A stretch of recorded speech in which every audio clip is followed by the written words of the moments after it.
Hey everyone, welcome back. You're listening to Terms of Engagement. I'm Archon Fung, a professor at the Harvard Kennedy School and director of the Ash Center for Democratic Governance and Innovation.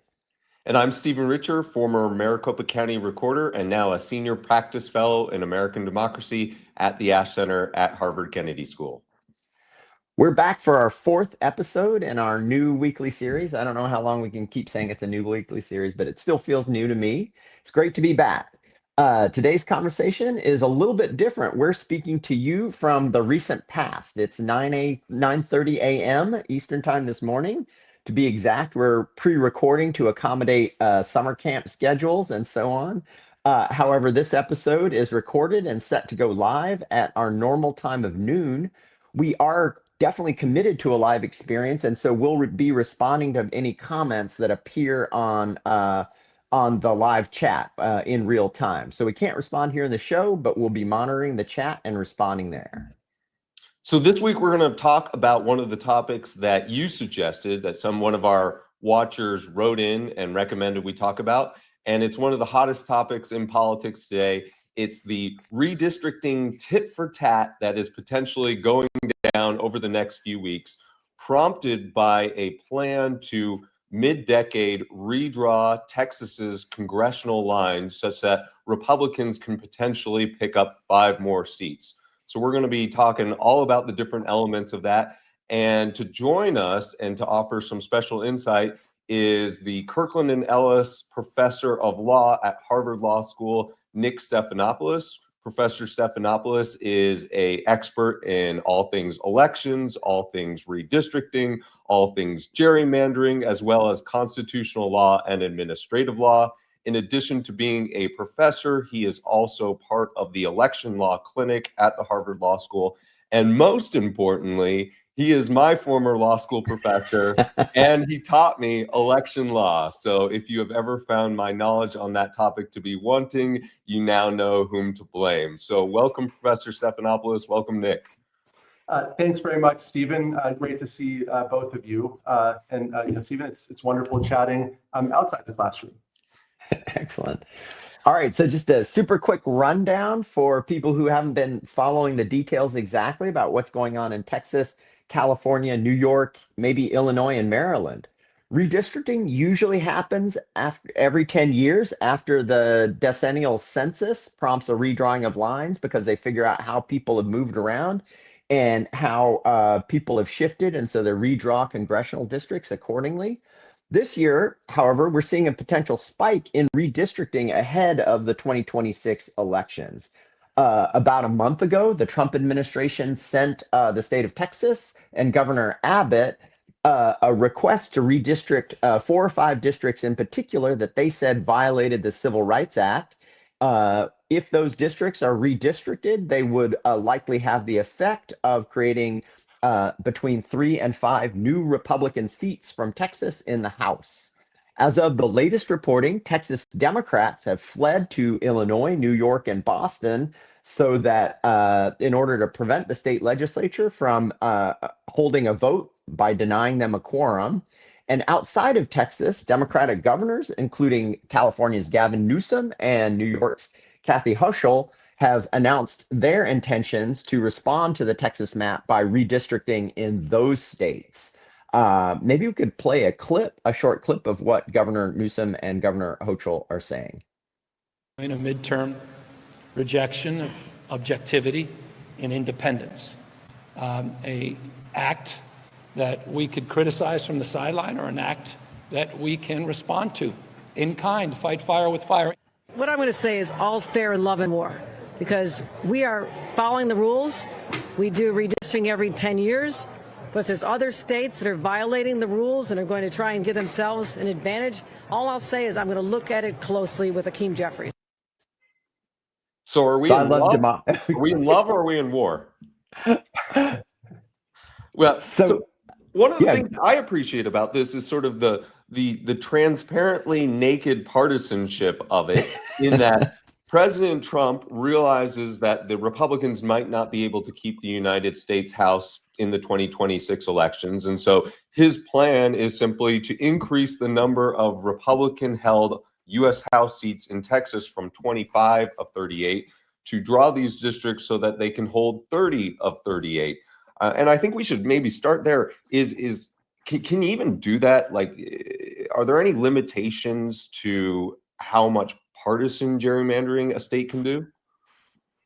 Yeah, great. So unfortunately, there currently is no federal enforceable ban on partisan gerrymandering or limit on partisan gerrymandering. There was litigation that I was involved with in the 2010s about partisan gerrymandering, and some lower federal courts began striking down egregious maps across the country as unlawful partisan gerrymanders. But in a really tragic 2019 Supreme Court decision, the court held that partisan gerrymandering claims are categorically non-justiciable, not suitable for resolution by federal courts. And so that means there is literally no federal constitutional check on partisan gerrymandering. You want to draw a map that massively and durably overrepresents one party, totally fine. You want to redistrict every 2 years to keep fine-tuning districts, totally fine as far as John Roberts is concerned. You want to draw non-contiguous bubble districts, joining 100 voters over here with 100 voters over there without even having a geographic link between them, totally fine as far as John Roberts is concerned. So we're now living in the world that the Supreme Court made for us with its 2019 decision. So in all likelihood, what Texas is considering is perfectly lawful, correct? Perfectly lawful in terms of partisan gerrymandering. There's an intricate body of law about race and redistricting. And Texas is a very racially diverse state with substantial African-American and Latino populations. And so it's much more complicated whether this new district map would be permissible under racial gerrymandering doctrine and or the Voting Rights Act. From analysis that I've seen, it's quite plausible that there would be decent racial gerrymandering or racial vote dilution claims against this map. So I wouldn't say the legality of the map is completely clear at this point. Yeah. Nick, I have a question that it seems like the reporting is kind of skirted over the original letter from the Trump administration to Texas. And it said that you've got to redistrict because we feel like, I think, that we feel like these 4 or 5 districts are out of compliance with the Voting Rights Act and racial requirements of fair districting. It didn't say, Mr. Trump needs to have 5 more Republican seats, but then everybody jumps to, oh, they obviously did this to get 5 more Republican seats. So do you view that original letter as pretextual, or there's something to it, or go back to that initial kind of prod? Yeah, I mean, so in terms of timing, that letter wasn't the beginning of this saga. Trump saying he wanted 5 more seats out of Texas preceded that letter, which is why everyone knows the letter is a fig leaf. You have Trump pressing Texas to design more Republican districts. Then, a month or 2 later, this short, cursory, extremely poorly reasoned letter comes out asserting with next to no substantiation that Texas's current plan is unlawful. The letter is getting deep into the weeds, but the letter is nuts from a legal perspective. Texas, like many states, has a number of so-called coalition districts in place. These are just districts where different groups of minority voters, so for example, Black and Latino voters together, are able to elect their mutually preferred candidate. In a court decision a year ago, the Fifth Circuit said that under the Voting Rights Act, you're not allowed to sue to try to win the creation of additional coalition districts. Fine. I think that's wrong, but put that aside. No authority says that the mere existence of coalition districts poses any problem. And courts have often thought of coalition districts as models of what we want in American democracy. different groups of voters working together, not separately, to elect mutually preferred candidates. And so there is no basis for saying that existing coalition districts, just because of their mere existence, are somehow unconstitutional. But that's the logic of this letter. And so I think that it's horribly reasoned and is obviously not a true basis for redistricting in Texas. So setting aside potential race litigation as a result of this new Texas map, the online outrage over this likely isn't the result of a studied interpretation of constitutional law. It just seems unsavory, I think, to the average American. But we do partisan gerrymandering in lots of states every 10 years. So is what we're objecting to here really just the when, not that it's a partisan gerrymandered state lines, but just that we're doing it mid-decade? Yeah, I'd say two things. One is that the timing matters, right? We don't want to have endless redistricting. We want to have some stability in representation. We don't want to have states just fine-tuning districts every couple of years to make sure that incumbents are perfectly entrenched forever. And so, I think partisan gerrymandering full stop is incredibly problematic, but it's even more problematic when it recurs over and over again in the middle of the decade. And we get no missed here is that we know how to measure the partisan fairness of legislative bodies. And before Texas redrew its map or tried to redraw its map, we happen to have an exceptionally fair U.S. House in aggregate. I've done some work on this. We have the fairest U.S. House right now in aggregate in 30 or 40 years. Virtually perfect partisan fairness as measured in multiple different ways. So I can imagine an argument for redistricting in some state if the goal is to offset an existing bias and promote national partisan fairness. But we're starting from a terrific baseline. But the effect of gerrymandering Texas, gerrymandering Ohio, Missouri, other states that have been bandied about would be to introduce a large skew where there isn't one right now.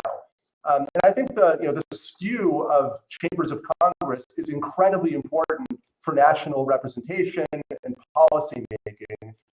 And so part of why I'm outraged by the Texas effort is that it threatens to eliminate the fairness that we're very, very fortunate to finally have at the aggregate U.S. House level. Nick, I wanted to ask you about an article you wrote back in 2022, making the long version of the case that you just made. You argued that Democrats could fix gerrymandering counterintuitively by engaging in counter gerrymandering to offset Republican gerrymanders in places like Texas, North Carolina, Wisconsin, that give them advantages in House races to achieve the national balance that you just talked about.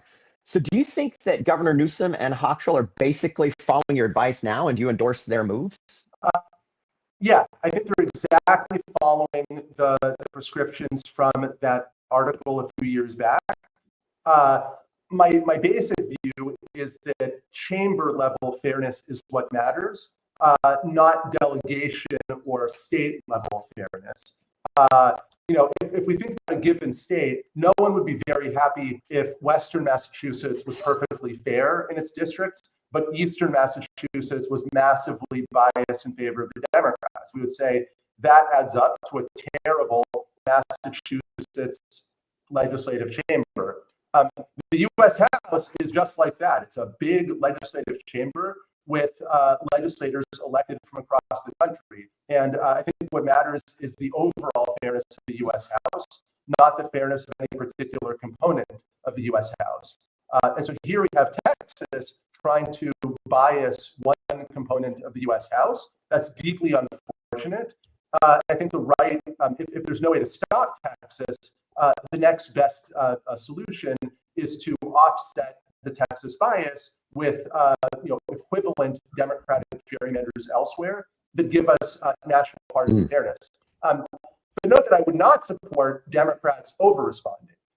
So if Texas is able to flip 3 seats, let's say, I certainly wouldn't want California to flip 9 seats from Republicans to. I've seen maps in California that are 53-0 Democratic Republican gerrymanders. So I wouldn't want that map because that would introduce a skew in the opposite direction. And I think the guiding light should be fairness, not unfairness. So I want to point out one just how prescient this article was, because it was in 2022 and it was in Slate. And you said, quote, blue state reformers should be wary of proposals like the ones New York adopted in 2014. They amount to unilateral disarmament. And end quote.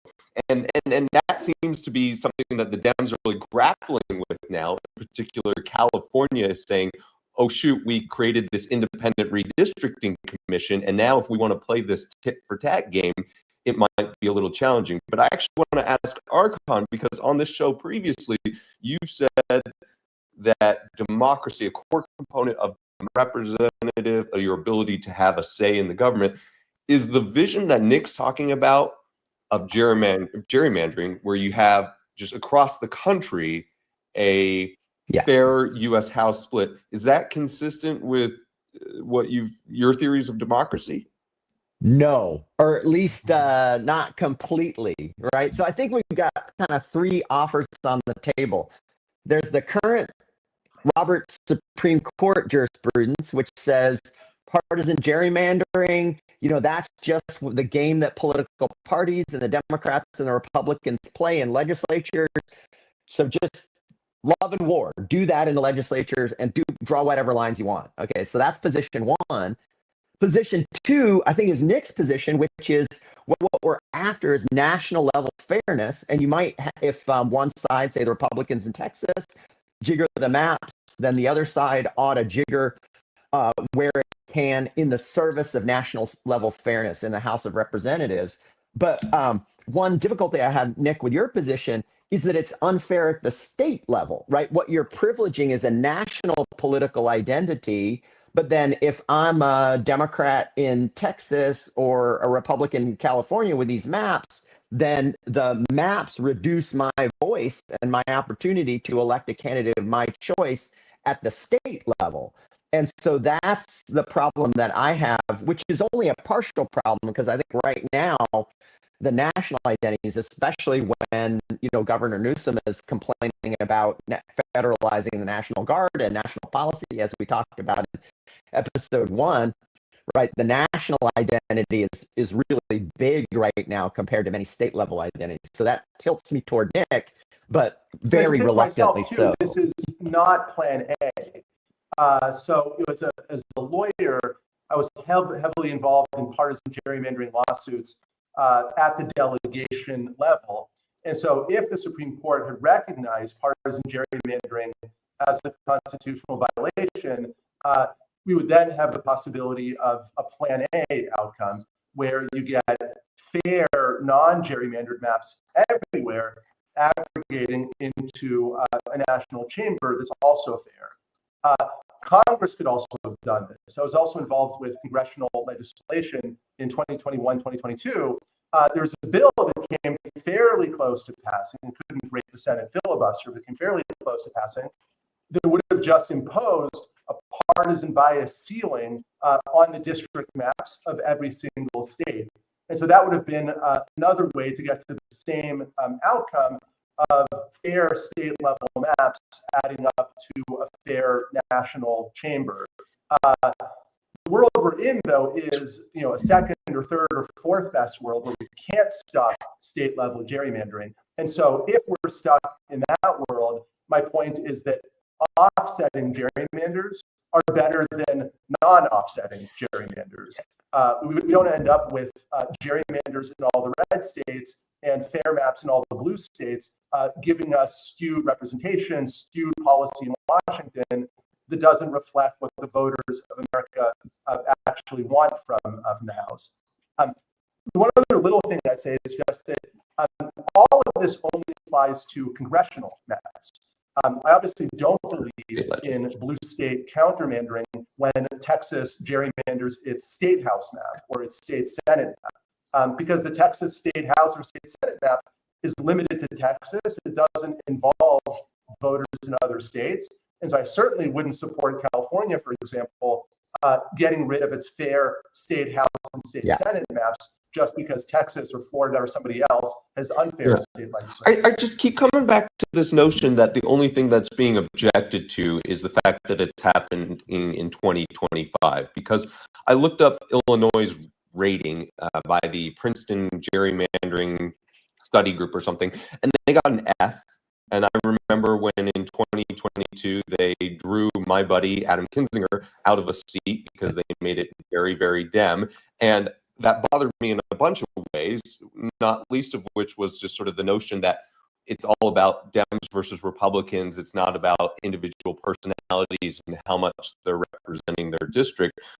But I also sort of wondered if Texas had just drawn this map in 2021 for the 2022 elections, if we would be having these conversations, if people would be mad at Texas, or if we would have just said, Illinois did it, Texas did it.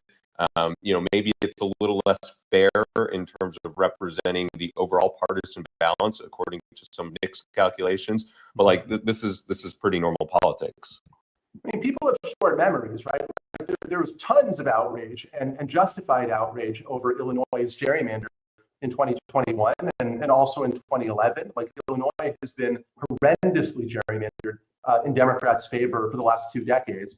And there was also lots of outrage in 2011 over Florida's pro-Republican gerrymander or Georgia's pro-Republican gerrymander. I feel the political conversation moves on, but for those of us who study redistricting, I was highly aware of and highly outraged by the gerrymanders back in 2011. But again, when it comes to congressional maps, what I think is more important than any given state's skew is what's happening at the aggregate level. And so it was clear in 2021 that we were going to end up with a relatively balanced House, maybe with a very modest pro-Republican advantage. And so that, I think, was apparent then and quite good. And so for me now with Texas, there's the dual bases for outrage. One is the mid-decade aspect of it. The other is just that it's toppling and undoing what has happened to be a very fair U.S. House. Right. In terms of how to get to a better place, just by way of transparency, historically, the Ash Center, people at the Ash Center have really liked independent redistricting commissions. And in particular, back in 2017, 2018, we gave an award to California, to the California Citizens Redistricting Commission, because we thought that was such a good version of citizen participation in independent voice. And if Sarah could show the picture, here's a picture from that awards ceremony. That's me on the left. We're looking at Arnold Schwarzenegger, who was a very outspoken champion of the California Citizens Redistricting Commission, right? And so I'm just saying that because for me, still, the first best is that we have 50 different citizens independent redistricting commissions all across the United States. And maybe a second best would be Nix gerrymandering and counter gerrymandering toward national level fairness. But now, like you say, we're in this third or fourth best. So how do we counter gerrymander without while still maintaining that path to the first best? Whereas if you follow the advice, I think, of Kathy Hochul, seems like we're in a race to the bottom where everybody is just maximizing their partisan share. And I want to point out that Schwarzenegger has said in recent days that 2 wrongs, or his spokesperson said, 2 wrongs don't make a right. You don't solve problems to democracy by doing more damage to democracy. So it sounds like Governor Schwarzenegger would not support a California plan to do away with the independent redistricting commission for the next 3 elections. Yeah, I think Schwarzenegger is voicing a common progressive view. which I think is just wrong in its focus on components of the U.S. House instead of the entire U.S. House. I am a huge fan of independent commissions. The first thing I published as a law student was about voter initiatives to establish independent redistricting commissions.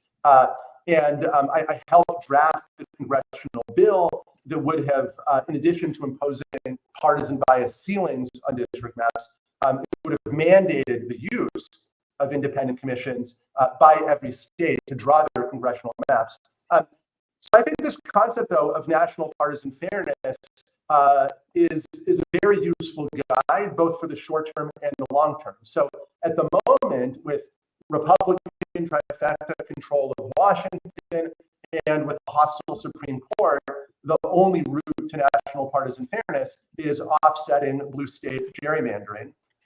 But in a different future, in a future where there's a Supreme Court majority that cares about democracy and wants to intervene to safeguard democracy, there'd be a judicial route to national partisan fairness. And at this point, the Democratic Party is basically sold on the idea of congressional reform to curb gerrymandering. And so I think the next time that there is a reasonable Democratic majority in Washington and a Democratic president, national anti-gerrymandering reform will be at the very, very top of the agenda. And one of the things that reform would do is achieve via legislation national partisan fairness. And so I think there's a perfectly consistent theory that says blue states gerrymander now, but in the future, blue states shouldn't. Congress to solve the problem. Then offsetting gerrymanders wouldn't be the right approach to get national partisan fairness. So go ahead, Archon. As a small D Democrat at the state level, I've always thought of the problem of gerrymandering. It's a slogan in the fair districting world. It's that the people should pick the politicians and not the other way around. And so I've often thought of it as a problem of popular and constituent interests versus narrow politician interests. And a great example is Ellis was very upset about the Democratic gerrymanders in New York State. And so somebody asked her, well, would you favor fair district? I don't know about that. But what I do know is that as a citizen of New York State, I am completely outraged, which I kind of get it, right? And so my understanding, and we should track this down because it's early days yet, about how California would actually work, is that Governor Newsom would ask the legislature to propose a ballot measure that everyone would vote on to allow the legislature to redistrict in between the decennial maps of the Citizens Redistricting Commission. And I kind of like that as an in-the-weeds mechanism because it leaves this difficult choice of, do we want an independent redistricting commission or do we want to counter gerrymander California? And so I kind of like that as a check. I do not like the governor or the legislature alone drawing the maps. I think that that's a bad path for many reasons. So I have a final question for you guys. Well, one, a friend of mine, Walter Olson at the Cato Institute, recommended calling this the Texas Jigsaw Massacre, the new map, which I thought was pretty good. So Texas Jigsaw Massacre, we should make that happen. Two, social media is terrible, and happily, most of my social media time these days looking at sports clips or clips of cats. But I did happen to see that online, a lot of people are saying this is rigging elections. And that term, of course, makes my skin crawl just with the history I've had on this. Short answer, is this rigging an election, what the Republicans in Texas are doing? Yes or no? I like to think of it in terms of skewing the outcomes of democracy. And so what I care most about in democracy is system-level output. What is the collective representation like for the people? What are the policies that are actually being enacted? And so I think in my mind, the central flaw of gerrymandering, central evil with it, is that it distorts representation, it distorts policy, it gives us outcomes we don't actually want. I don't like the terminology of rigging elections because that suggests other kinds of chicanery that we're not dealing with when it comes to gerrymandering. But we are dealing with maybe the most powerful distortive force in modern American politics. And so it's plenty bad, even if we don't use the rhetoric of rigging elections to Archon, same page? Yeah, yes, definitely. So we're about out of time, and as promised, we never talk for more than 30 minutes, and we're about at that limit. Please send suggestions for this show or future episodes to info@ash.harvard.edu. And Nick, thanks a huge ton for joining us. Thanks, Nick. Really appreciate it. Thanks very much, Archon. My pleasure.